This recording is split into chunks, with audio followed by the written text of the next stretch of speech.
We've all done it. We've all had moments where the weight of our responsibilities feels like too much to bear, where the path ahead seems too daunting, and the urge to escape becomes overwhelming. We've all felt the urge to run, to leave behind the burdens that weigh us down and seek solace in the unknown, hoping that distance will bring clarity or relief. Maybe not from a giant fish or a city full of strangers, but from something. From the pressures of daily life, from the expectations of others, or from the inner turmoil that we can't seem to escape. Responsibilities that feel too big, tasks that feel impossible.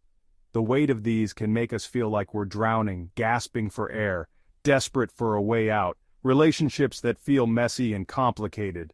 The misunderstandings, the conflicts, the heartaches, they can all make us want to flee, to find a place where the pain can't reach us. It's human nature to shy away from the difficult, to choose the path of least resistance. We seek comfort and ease, often at the expense of growth and fulfillment. Jonah, the reluctant prophet, knew this feeling well. He was called to a mission that terrified him, a mission that seemed beyond his capabilities. God called him to a city he despised, a city steeped in wickedness, Nineveh, a place that represented everything he feared and loathed. He was tasked with delivering a message of repentance, a message that filled him with dread. The thought of facing the people of Nineveh, of confronting their sins, was too much for him to bear. Instead of embracing his calling, Jonah chose to run. He boarded a ship hoping to escape his destiny, to find peace in the farthest corners of the world. This is where the story of Jonah resonates with us so deeply. We see ourselves in his fear, in his reluctance, in his desire to escape the challenges that life throws at us. It's a story about faith and fear, obedience and rebellion. It's about the internal struggle we all face when we're called to step out of our comfort zones and into the unknown. But most of all, it's a story about God's relentless love and his pursuit of us, even when we try to outrun him. It's a reminder that no matter how far we run, we can never escape his presence. Jonah's story reminds us that we can't outrun God's plan for us no matter how hard we try. His purpose for our lives is unwavering, and his love is unending, and more importantly, it teaches us that God can use even our most rebellious moments for good. Our mistakes, our fears, our attempts to flee, they can all be transformed into opportunities for growth, for redemption, for a deeper understanding of his grace. So, the next time you feel the urge to run, remember Jonah. Remember that running away doesn't solve our problems, it only delays the inevitable. Embrace the challenges, face your Ninevehs, and trust that God's plan for you is greater than any fear you may have. Together, we can find the strength to face our fears, to overcome our obstacles, and to fulfill the purpose that God has set before us. We are never alone in our struggles, and with faith, we can conquer even the most daunting of tasks. God's call to Jonah was clear and direct. Go to the great city of Nineveh and preach against it, because its wickedness has come up before me. This was not a suggestion, but a divine mandate. Yet fear gripped Jonah's heart. He knew the Ninevites. They were enemies of his people, known for their cruelty and idolatry. How could he, a simple prophet, dare to preach to such a people? The thought terrified him. I can't do this. I can't go to Nineveh. They won't listen, and they might even kill me. He chose to disobey. Instead of heading east toward Nineveh, he boarded a ship bound for Tarshish, heading in the opposite direction, hoping to escape God's call.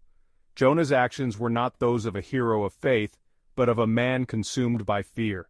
He allowed his perception of the Ninevites and the enormity of the task to overshadow his faith in God. But God, in his infinite patience and mercy, had other plans. Jonah's journey was far from over. As Jonah sailed farther away from his calling, a storm began to brew. The skies darkened, and the once calm sea turned into a churning cauldron of chaos. The winds picked up, howling like a pack of wolves, and the waves grew taller, crashing against the ship with relentless fury. The seas churned violently, the winds howled, and the ship creaked and groaned under the onslaught. Each wave that struck the vessel felt like a hammer blow, threatening to tear it apart. The sailors, seasoned and experienced, had never seen anything like it. The experienced sailors were terrified, certain they were facing their doom. Their faces, usually hardened by years at sea, were now etched with fear. They clung to the ropes and to each other, praying for a miracle. But the storm showed no signs of abating. But Jonah slept soundly below deck, oblivious to the chaos above. In the midst of the storm, he found an eerie peace, a stark contrast to the turmoil outside. His sleep was deep, almost as if he was trying to escape from the reality of his situation.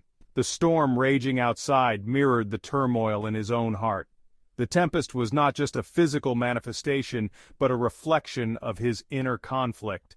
He had turned his back on his calling, and now he was paying the price. He had run from God, and now he was trapped, both physically and spiritually. The ship was his prison, and the storm was his judge. He knew that he could not run forever, that sooner or later he would have to face the consequences of his actions. "We're doomed. This storm, it's unnatural." The sailors' voices were filled with panic and desperation. They had faced many storms before, but this one was different. It felt as if the very elements were conspiring against them. What have we done to deserve this?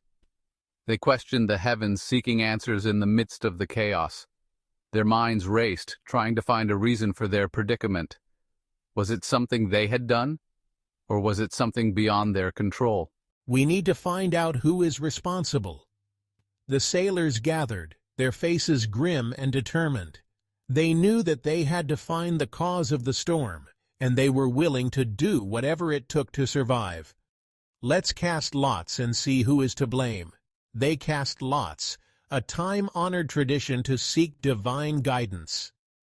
The lots fell on Jonah, and the sailors turned to him, their eyes filled with accusation and fear. This storm, however, was not a punishment from God, but a wake-up call. It was a divine intervention, a message that could not be ignored. The storm was a reminder that Jonah's actions had consequences, and that he could not run from his destiny. It served as a stark reminder that we cannot hide from God. No matter how far we run or how deep we hide, His presence is always with us. The storm was a manifestation of His relentless pursuit, a call to return to the path of righteousness. He is always with us, even in the darkest depths of our disobedience. In our moments of despair and rebellion, His light shines through, guiding us back to Him. The storm was a beacon, a signal that it was time for Jonah to confront his fears and make amends. The storm forced Jonah to confront his choices. He realized that he could no longer run from his calling, that he had to face the consequences of his actions. The storm was a crucible, a test of his faith and resolve. He knew that he was the cause of the tempest, and that only by facing his fears and accepting responsibility could he find peace. Jonah knelt in prayer, seeking forgiveness and guidance. He understood that the path to redemption was through acceptance and repentance, and that only by embracing his destiny could he calm the storm within and without. The terrified sailors, desperate to appease the angry sea, cast lots to determine who was responsible for the storm. The waves crashed violently against the ship, and the wind howled with a fury that seemed almost supernatural. Each sailor, with trembling hands, drew a lot, their faces etched with fear and uncertainty. They knew that the outcome could mean life or death. The lot fell on Jonah. The sailors exchanged glances, their eyes filled with a mix of relief and dread. Jonah stood alone, the weight of their collective fate resting heavily on his shoulders. He could feel their eyes boring into him, silently demanding an explanation. He confessed his disobedience and urged them to throw him overboard, believing this sacrifice would appease the storm and save their lives. Jonah's voice was steady, but his heart pounded in his chest. He knew that his actions had brought this calamity upon them, and he was willing to pay the ultimate price to make things right. "It's my fault." Jonah's voice cracked with emotion as he admitted his guilt.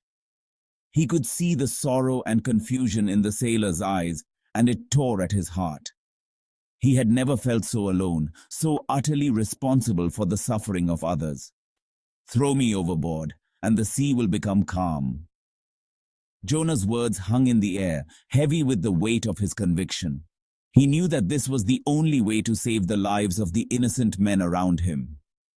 He could see the hesitation in their eyes, but he urged them to act quickly. "It's the only way to save yourselves." Jonah's plea was desperate, his voice rising above the roar of the storm. He could see the sailors' reluctance, but he knew that they had no other choice. He braced himself for what was to come, his mind racing with thoughts of his past and the uncertain future. With heavy hearts, the sailors reluctantly agreed. They moved slowly, their faces etched with sorrow and regret. Each step felt like a betrayal, but they knew that Jonah was right. They had to do this to survive. The storm showed no signs of abating, and time was running out. As Jonah plunged into the churning waters, a giant fish, sent by God, swallowed him whole. The sea seemed to calm almost instantly, as if acknowledging the sacrifice. The sailors watched in awe and fear as the massive creature emerged from the depths, its jaws closing around Jonah. It was a sight they would never forget. Encased in the belly of the beast, surrounded by darkness and the stench of fish, Jonah had nowhere left to run. The reality of his situation hit him hard. He was trapped, alone in the dark, with only his thoughts and regrets for company. The walls of the fish's stomach pressed in on him, and the air was thick with the smell of decay. He was forced to confront his choices and his God. In the silence and solitude, Jonah's mind raced. He thought about the path that had led him here, the decisions he had made, and the consequences of his actions. He realized that he could no longer run from his responsibilities or his faith. It was in this unlikely sanctuary, in the depths of despair, that Jonah found his voice. Surrounded by darkness, he felt a glimmer of hope. He knelt down, his heart heavy with sorrow and regret, and began to pray. His words were simple, but they came from the depths of his soul. He cried out to God, a prayer of repentance and surrender. Jonah's voice echoed in the confined space, each word a plea for forgiveness and mercy. He poured out his heart, confessing his sins and asking for a second chance. He knew that he had been given a rare opportunity to make things right. "O Lord, I have been banished from your sight, yet I will look again toward your holy temple." Jonah's voice was filled with hope and determination. He knew that he had been given a second chance, and he was determined to make the most of it. He looked up, imagining the distant temple, and felt a renewed sense of purpose. "Save me, for I am sinking into the depths." Jonah's plea was desperate, his voice filled with fear and urgency. He could feel the weight of the water pressing down on him, pulling him deeper into the abyss. He reached out, hoping for a miracle, and prayed with all his might. Jonah's prayer wasn't eloquent or refined, but it came from a place of genuine humility and desperation. His words were raw and unpolished, but they carried the weight of his sincerity. He knew that he had no other option but to throw himself at the mercy of his God. He acknowledged his rebellion and pleaded for mercy. Jonah's voice was filled with emotion as he confessed his sins and asked for forgiveness. He knew that he had made mistakes, but he was determined to make amends. He prayed with all his heart, hoping that his plea would be heard.